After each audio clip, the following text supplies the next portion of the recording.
Hello दोस्तों, तो कैसे हो यार आप लोग। आशा करते हैं आप लोग मस्त होंगे।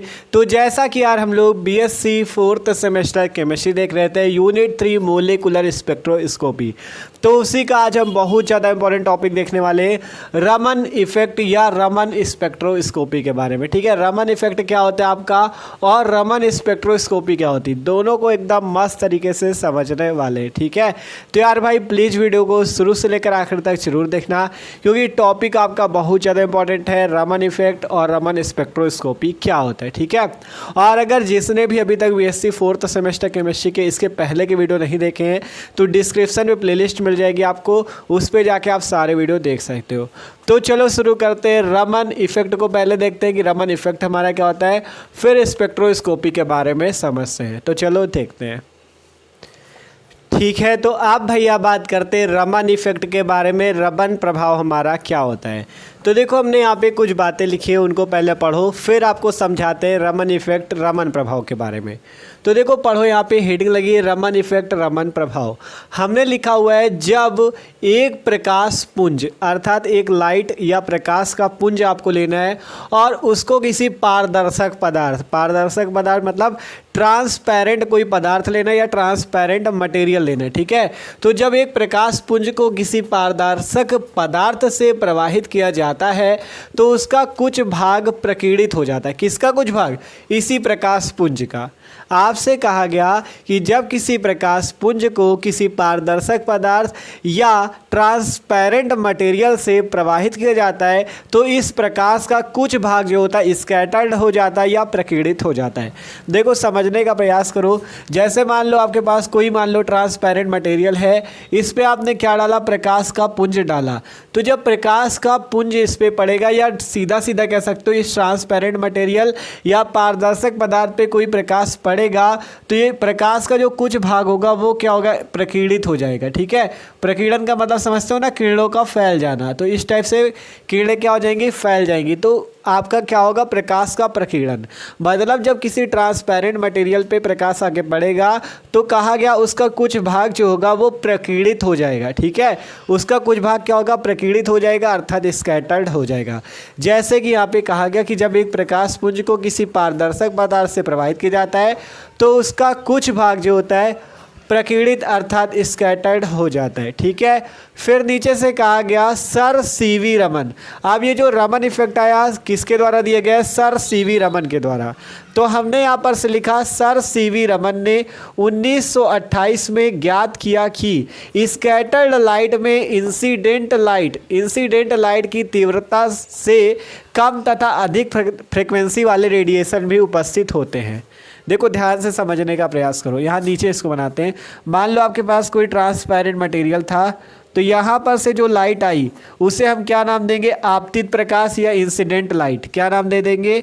इंसिडेंट लाइट अर्थात आपतित प्रकाश, इसे नाम दे देंगे इंसिडेंट लाइट। तो आपसे कहा गया था जब ट्रांसपेरेंट मटेरियल पे प्रकाश पड़ता है तो उसका कुछ भाग प्रकीर्णित हो जाता है अर्थात स्कैटर्ड हो जाता है। तो इस टाइप से कुछ भाग जो होगा वो स्कैटर्ड हो जाएगा। ठीक है, इस टाइप से क्या होगा? कुछ भाग इसका प्रकीर्णित हो जाएगा अर्थात स्कैटर्ड हो जाएगा। तो इस लाइट को क्या कहेंगे? स्कैटर्ड लाइट कहेंगे अर्थात प्रकीर्णित प्रकाश कहेंगे। ठीक है, स्कैटर्ड लाइट।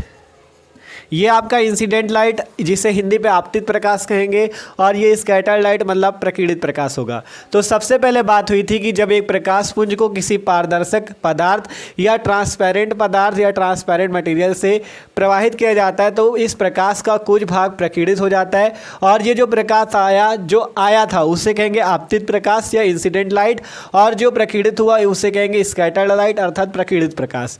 अब आगे बढ़ो। सर सीवी रमन, जो सीवी रमन नामक साइंटिस्ट थे, उन्होंने ही इस इफेक्ट को दिया, रमन इफेक्ट को। तो उन्होंने बताया, सर सीवी रमन ने 1928 में ज्ञात किया कि जो स्कैटर्ड लाइट होती है, ध्यान से पढ़ो, ज्ञात किया कि जो स्कैटर्ड लाइट होती है उसमें इंसिडेंट लाइट की तीव्रता से कम तथा अधिक फ्रीक्वेंसी वाले रेडिएशन भी उपस्थित होते हैं। ठीक है, कम तथा अधिक फ्रीक्वेंसी का मतलब आवृत्ति। कहा गया कि आपका जो सर सीवी रमन थे उन्होंने 1928 या 1928 में ये ज्ञात किया कि जो प्रकीर्णित प्रकाश है उसमें इस आपतित प्रकाश या इंसिडेंट लाइट से कम तथा अधिक आवृत्ति वाले रेडिएशन अर्थात विकिरण भी उपस्थित होते हैं। मतलब ये जो स्कैटर्ड लाइट है, स्कैटर्ड लाइट या प्रकीर्णित प्रकाश है, इसमें आपके इंसिडेंट लाइट, ये जो आपतित प्रकाश, इससे कम तथा अधिक आवृत्ति वाले भी इसमें रेडिएशन होते हैं। इसमें जो होते हैं रेडिएशन कैसे उपस्थित होते हैं आपके, इसमें कहा गया कि इंसिडेंट लाइट से कम अथवा अधिक फ्रिक्वेंसी वाले रेडिएशन भी उपस्थित होते हैं। ये सर सीवी रमन ने बताया। पढ़ सकते हो कि सर सीवी रमन ने 1928 में ज्ञात किया कि स्कैटर्ड लाइट अर्थात प्रकीर्णित प्रकाश में इंसिडेंट लाइट अर्थात आपतित प्रकाश की तीव्रता से कम तथा अधिक फ्रिक्वेंसी वाले या आवृत्ति वाले रेडिएशन अर्थात विकिरण भी उपस्थित होते हैं। ये बात उन्होंने बताई। फिर कहा गया वह घटना जिसके कारण स्कैटर्ड लाइट की फ्रिक्वेंसी इंसिडेंट लाइट की तुलना में कम या अधिक होती है, इस घटना को ही रमन इफेक्ट कहते हैं। ठीक है, पढ़ लो कि वह घटना जिसके कारण इस प्रकीर्णित प्रकाश या स्कैटर्ड लाइट की फ्रिक्वेंसी इस इंसिडेंट लाइट की अपेक्षा कम या अधिक होती है, तो इस इफेक्ट को ही हम क्या कहते हैं, रमन इफेक्ट कहते हैं। बस ये सिंपल सी बात है। पढ़ सकते हो कि वह घटना जिसके कारण इस स्कैटर्ड लाइट या प्रकीर्णित प्रकाश की आवृत्ति, फ्रीक्वेंसी का मतलब आवृत्ति, इंसिडेंट लाइट अर्थात आपतित प्रकाश की तुलना में कम या अधिक होती है, तो इस घटना को नाम देते हैं रमन इफेक्ट। ठीक है, तो ये बात थी रमन इफेक्ट की। पढ़ सकते हो कि जब एक प्रकाश पुंज को किसी पारदर्शक पृष्ठ से या पारदर्शक पदार्थ से प्रवाहित किया जाता है तो उसका कुछ भाग प्रकीर्णित हो जाता है। ठीक है, पारदर्शक पदार्थ जैसे आपने देखा होगा प्रिज्म में क्या होता है, पारदर्शक होता है। ठीक है, ट्रांसपेरेंट होता है। तो उसी तरह से कोई पारदर्शक पदार्थ से जब किसी प्रकाश पुंज को प्रवाहित किया जाता है तो उसका कुछ भाग क्या होता है, प्रकीर्णित हो जाता है या स्कैटर्ड हो जाता है। फिर सर सीवी रमन ने 1928 में ज्ञात किया कि स्कैटर्ड लाइट में इंसिडेंट लाइट की तीव्रता से कम तथा अधिक फ्रिक्वेंसी वाले रेडिएशन भी उपस्थित होते हैं, और वह घटना जिसके कारण स्कैटर्ड लाइट की फ्रिक्वेंसी अर्थात आवृत्ति इंसिडेंट लाइट की तुलना में कम या अधिक हो। मतलब ये जो स्कैटर्ड लाइट है इसकी फ्रिक्वेंसी इस इंसिडेंट लाइट की तुलना में कम या अधिक होती है, तो इस इफेक्ट को रमन इफेक्ट नाम दिया जाएगा। ये बात रमन इफेक्ट की है। तो आशा करते हैं रमन इफेक्ट सबको समझ में आ चुका है। ठीक है, ये आपको समझाने के लिए यहाँ पे बताया था। ये कोई ट्रांसपेरेंट मटेरियल है, जैसे एग्जांपल प्रिज्म का ही ले सकते हो। ठीक है, प्रिज्म क्या होता है, एक प्रकार का ट्रांसपेरेंट होता है। तो मान लो उस पर इंसिडेंट लाइट डाली तो कुछ भाग प्रकाश का प्रकीर्णित हो जाता है, स्कैटर्ड हो जाता है। तो जो प्रकीर्णित प्रकाश में कहा गया कि प्रकीर्णित प्रकाश में कुछ ऐसे रेडिएशन भी उपस्थित होते हैं जिनकी तीव्रता इस इंसिडेंट लाइट वाले से कम या अधिक फ्रीक्वेंसी वाले रेडिएशन भी इस स्कैटर लाइट में होते हैं। जैसा कि यहाँ पे हमने लिख के बताया कि स्कैटर लाइट में इंसिडेंट लाइट की तीव्रता से कम तथा अधिक फ्रीक्वेंसी वाले रेडिएशन भी उपस्थित होते हैं। तो ये बात थी रमन इफेक्ट की। आप बात करते हैं रमन स्पेक्ट्रोस्कोपी की। ठीक है, तो इसका सब लोग ले लो स्क्रीनशॉट। आप थोड़ा आपको समझाते हैं रमन स्पेक्ट्रोस्कोपी अर्थात ये जो स्पेक्ट्रम बनता है वो कैसे बनता है। ठीक है, तो इसका स्क्रीनशॉट लो सब लोग।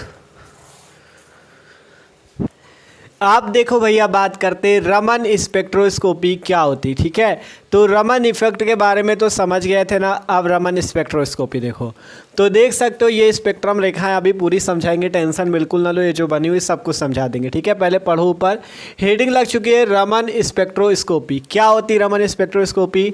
हमने लिखा है स्कैटर्ड लाइट अर्थात प्रकीर्णित प्रकाश को स्पेक्ट्रोस्कोप आदि से रिकॉर्ड करने पर प्राप्त स्पेक्ट्रम में रेखाओं की एक श्रेणी प्राप्त होती है जिसे रमन स्पेक्ट्रम कहते हैं। देखो, आपने ये तो देख ही लिया था कि कोई ट्रांसपेरेंट मटेरियल या पारदर्शी पदार्थ था जिस पे आपने कोई प्रकाश डाला या कोई भी लाइट डाली, इंसिडेंट लाइट उसे नाम दिया गया। जब वो पड़ी तो प्रकाश का कुछ भाग प्रकीर्णित हो गया जो कि स्कैटर लाइट बन के बाहर निकल गया, प्रकीर्णित हो गया प्रकाश। ठीक है, इतना पता चला था। अब ये जो प्रकीर्णित प्रकाश था, अगर इस प्रकीर्णित प्रकाश को, इस स्कैटर लाइट को हम किसी स्पेक्ट्रोस्कोप के माध्यम से क्या कर ले, रिकॉर्ड कर ले, तो हमें एक स्पेक्ट्रम प्राप्त होगा जिसे हम रमन स्पेक्ट्रम या इस घटना को रमन स्पेक्ट्रोस्कोपी नाम देंगे। देखो वही चीज़ लिखा हुआ है कि स्कैटर लाइट अर्थात प्रकीर्णित प्रकाश को स्पेक्ट्रोस्कोप आदि से रिकॉर्ड करने पर प्राप्त स्पेक्ट्रम में रेखाओं की एक श्रेणी प्राप्त होती है जिसे रमन स्पेक्ट्रम कहते हैं। ठीक है, ये जो स्कैटर लाइट था, अगर आप इसको स्पेक्ट्रोस्कोप आदि से रिकॉर्ड करते हो तो आपको एक श्रेणी प्राप्त होगी विभिन्न रेखाओं की जिन्हें हम लोग रमन स्पेक्ट्रम नाम देंगे। ठीक है, देख सकते हो कहा गया स्पेक्ट्रम में रेखाओं की एक श्रेणी प्राप्त होती है जिसे रमन स्पेक्ट्रम कहते हैं। नीचे लिखा गया स्कैटर लाइट अर्थात आपका कौन सा प्रकीर्णित प्रकाश को रिकॉर्ड करने पर प्राप्त स्पेक्ट्रम चित्र चित्र में प्रदर्शित स्पेक्ट्रम के समान होता है। ये जो चित्र आपको यहाँ पे बना हुआ है, हमने बनाया है, ये आपका रमन स्पेक्ट्रम है, ठीक है। इस पे देखो, आपसे हमने कहा था ऊपर कि ये जब आप स्कैटर लाइट को किसी स्पेक्ट्रोस्कोप आदि से रिकॉर्ड करते हो तो आपको विभिन्न रेखाओं की एक श्रेणी प्राप्त होती है जिसे रमन स्पेक्ट्रम, और इस घटना को रमन स्पेक्ट्रोस्कोपी नाम देते हैं, ठीक है। तो देख सकते हो यहाँ पे ये जो आपको विभिन्न लाइनें दिख रही हैं, ध्यान से समझना तो एकदम आसान लगेगा। ये देख सकते हो, ये जो इतना बना हुआ है ना, ये चित्र, इस पे देख सकते हो ये लाइनें आपको दिख रही हैं, ऐसे ऐसे ये सारी लाइनें दिख रही है ना। तो देखो, इसमें इधर वाली जो लाइनें होती हैं इन्हें रमन लाइंस अर्थात रमन रेखाएं कहते हैं। ये वाली लाइन जो इधर की है ये भी रमन लाइंस अर्थात रमन रेखा है। ये जो बीच में आपको रेखा दिख रही है इसे रैले रेखा या रैले लाइन कहते हैं, ठीक है। ये जो आपकी बीच में रेखा दिख रही है इसे रैले लाइन या रैले रेखा कहते हैं। और यहाँ पे रमन लाइंस के बीच में आपको कुछ रेखाएं और प्राप्त होती हैं जिन्हें स्टोक्स लाइंस नाम देते हैं, और ये लो फ्रिक्वेंसी वाली होती हैं अर्थात निम्न आवृत्ति वाली होती हैं। और इधर साइड आपको रमन लाइंस पे कुछ रेखाएं प्राप्त होती है एंटी स्टोक लाइन, जिन्हें हम लोग हाई फ्रिक्वेंसी वाली रेखाएं कहते हैं। मतलब ये anti Stokes line high frequency की होती है और स्टोक्स लाइंस लो फ्रिक्वेंसी की होती है। तो सिंपल सी बात ये समझो कि रमन स्पेक्ट्रम जो प्राप्त हुआ है इसमें आपको कई सारी रेखाएं प्राप्त होंगी। और रमन स्पेक्ट्रम कैसे प्राप्त हुआ? स्कैटर लाइट, उसी स्कैटर लाइट जो आपने डाला था किसी ट्रांसपेरेंट मटेरियल पे, जो स्कैटर लाइट प्राप्त हुई उसे स्पेक्ट्रोस्कोप से रिकॉर्ड करने पर तब हमें ये रेखाएं प्राप्त हुई, जिनमें हमने देखा क्या, रमन जो सर सीवी रमन थे उन्होंने देखा कि रमन लाइंस यहाँ पे प्राप्त होती है। इन लाइंस को नाम दिया गया था रमन लाइंस, अपने नाम पे दे दिया इधर वाली रमन लाइंस। और ये आपको कुछ रेखाएं मिली जिन्हें रैले रेखा नाम दिया गया। रमन लाइंस पे इधर कुछ आपकी रेखाएं मिली स्टोक लाइंस, जिन्हें हम लोग लो फ्रिक्वेंसी वाली लाइंस कहते हैं। मतलब ये स्टोक लाइन जो होती है लो फ्रिक्वेंसी की होती है, निम्न आवृत्ति होती है इनकी, और एंटी स्टोक लाइन की हाई फ्रिक्वेंसी होती है। आप नीचे से यहाँ से पढ़ो तो थोड़ा समझ में आपको। हमने देखो क्या चीज़ लिखा है नीचे, हमने लिखा है आपतित प्रकाश। पढ़ो, आपतित प्रकाश अर्थात इंसिडेंट लाइट, समान आवृत्ति, इंसिडेंट लाइट के समान आवृत्ति वाली रेखाओं को रैले रेखा, मतलब आपतित प्रकाश के जो समान आवृत्ति वाली रेखाएं होती हैं उन्हें हम रैले रेखा या रैले लाइन नाम देते हैं। आपको पता था, आपने क्या किया था, प्रकाश पुंज या इंसिडेंट लाइट को किसी ट्रांसपेरेंट मटेरियल पे डाला था जिससे स्कैटर लाइट बाहर निकली थी। तो जो इंसिडेंट लाइट है उसके समान आवृत्ति वाली जितनी भी रेखाएं होंगी, मतलब जितनी फ्रिक्वेंसी या आवृत्ति इंसिडेंट लाइट की थी उसी आवृत्ति की जितनी रेखाएं होंगी उन्हें हम लोग रैले रेखा नाम देंगे। यहाँ पे लिखा हुआ है कि आपतित प्रकाश से इंसिडेंट लाइट के समान आवृत्ति वाली रेखाओं को रैले रेखा कहेंगे तथा इसके दोनों ओर स्थित रेखाओं को रमन रेखाएं कहा जाएगा। मतलब कि ये जो आपका ट्रांसपेरेंट मटेरियल था इस पे इंसिडेंट लाइट डाला तब जाके आपकी स्कैटर लाइट बाहर निकली, तो ये जो आपका इंसिडेंट लाइट थी इसकी फ्रिक्वेंसी के बराबर जितनी रेखाएं मिलेंगी उन्हें रैले रेखा कहा जाएगा, और इसके दोनों साइड वाली रेखाओं को रमन रेखा।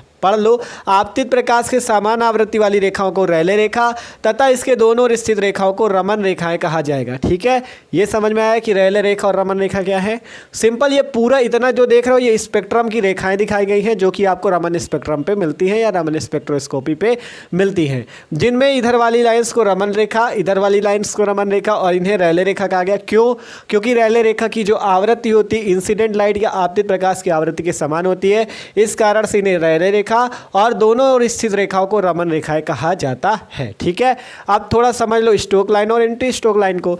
तो हमने यहाँ पे लिखा कि रमन स्पेक्ट्रम में इंसिडेंट फ्रिक्वेंसी अर्थात आपतित आवृत्ति की प्रकीर्णन रेखा के अतिरिक्त कुछ दुर्बल रेखाएं भी प्राप्त होती हैं। यहाँ पे कुछ वीक लाइंस भी प्राप्त होती, दुर्बल रेखाएं भी प्राप्त होती हैं जिन्हें स्टोक लाइंस तथा एंटी स्टोक लाइंस कहते हैं। ठीक है, यहाँ पे जो आपको रमन लाइंस मिली इनमें कुछ वीक लाइंस या दुर्बल रेखाएं भी प्राप्त होती है जिन्हें स्टोक लाइंस और एंटी स्टोक लाइन नाम देते हैं। देखो पढ़ लो, रमन स्पेक्ट्रम में इंसिडेंट फ्रिक्वेंसी की प्रकीर्णन रेखा के अतिरिक्त कुछ दुर्बल रेखा या वीक लाइंस भी प्राप्त होती है जिन्हें स्टोक लाइंस तथा एंटी स्टोक लाइंस कहते हैं। फिर इसके बाद कहा गया एंटी स्टोक लाइंस की तीव्रता स्टोक लाइंस की तीव्रता से सदैव अधिक होती है। तीव्रता कहा जाए आवृत्ति कहा जाए, दोनों चीज़ अधिक होगी। किसकी? एंटी स्टोक लाइंस की, और स्टोक लाइंस की तीव्रता या आवृत्ति कम होगी। ठीक है, जैसा वहाँ लिखा है कि एंटी स्टोक लाइंस की तीव्रता स्टोक लाइंस की तीव्रता से सदैव अधिक होगी। मतलब एंटी स्टोक वालों की आपकी हाई फ्रिक्वेंसी भी होगी और हाई इंटेंसिटी अर्थात हाई तीव्रता भी होगी और इसकी लो होगी स्टोक लाइंस की। ठीक है, तो ये सिंपल सा है रमन स्पेक्ट्रम या रमन स्पेक्ट्रोस्कोपी। एक बार आपको फिर से समझा दें। ठीक है, कहा गया स्कैटर लाइट जो आपको मिली थी यहाँ पे, जब आपने इंसिडेंट लाइट किसी ट्रांसपेरेंट मटेरियल पे डाला, तो उससे अगर उस स्कैटर लाइट को स्पेक्ट्रोस्कोप से रिकॉल करते हो तो आपको स्पेक्ट्रम में रेखाओं की एक श्रेणी प्राप्त होती है, जिसे रमन स्पेक्ट्रम कहते हैं। ये देख सकते हो। ठीक है, और यहाँ पे आपको इधर रमन लाइंस मिली, इधर रमन लाइंस मिली, यहाँ पे आपको रैले लाइंस मिली, रैले रेखाएं भी मिली। ठीक है, तो कहा गया आपतित प्रकाश के समान आवृत्ति वाली रेखाओं को रैले रेखा, जिनकी मतलब आवृत्ति आपतित प्रकाश के समान थी, उन्हें रैले रेखा नाम दिया गया, तथा इसके दोनों ओर स्थित रेखाओं को रमन रेखाएं नाम दिया गया। ठीक है, फिर इसके बाद कहा गया कि रमन स्पेक्ट्रम में इंसिडेंट फ्रिक्वेंसी की प्रकीर्णन रेखा के अतिरिक्त कुछ वीक रेखाएं या दुर्बल रेखाएं भी होती हैं, जिन्हें स्टोक लाइन तथा एंटी स्टोक लाइन नाम देते हैं। एंटी स्टोक लाइन की तीव्रता स्टोक लाइन की तीव्रता से सदैव अधिक होती है। तो ये बात है रमन स्पेक्ट्रोस्कोपी की। ये आपको स्पेक्ट्रम प्राप्त होता है जब आप स्कैटर लाइट को स्पेक्ट्रोस्कोप से रिकॉर्ड कर लेते हो, तो आपको कई सारी रेखाएं मिलती हैं, जिन्हें रमन स्पेक्ट्रम, और इस घटना को रमन स्पेक्ट्रोस्कोपी कहते हैं। तो आशा करते हैं कि ये टॉपिक सबको समझ में आया होगा, रमन स्पेक्ट्रोस्कोपी और रमन इफेक्ट जो बताया था वो भी। ठीक है, तो यार भाई वीडियो अच्छा लगा हो तो लाइक कर देना, और चैनल पे नए हो तो सब्सक्राइब कर लो, और वीडियो को अपने दोस्तों के साथ भी शेयर करो, जिससे उनकी भी तैयारी हो सके। और डिस्क्रिप्शन में जो प्लेलिस्ट है BSc 4th सेमेस्टर केमिस्ट्री की, उसको एक बार जरूर चेक करना। ठीक है, तो okay, thanks for watching this video. मिलते हैं अगले वीडियो पे।